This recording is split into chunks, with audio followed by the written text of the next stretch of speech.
This is like when you're exploring doubles, and you can do lower doubles within 10, and then the rest of the doubles up to 20.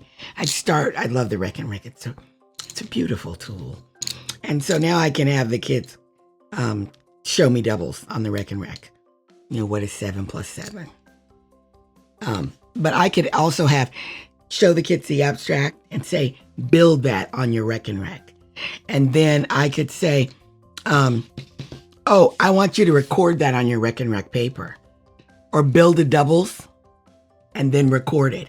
Concrete, pictorial, right? Find the card that matches what you did, abstract. Right, so look at that cycle. Concrete, pictorial, and abstract is the number sentence.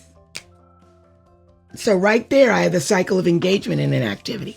Concrete, pictorial, abstract. It's a relationship, right? Okay, so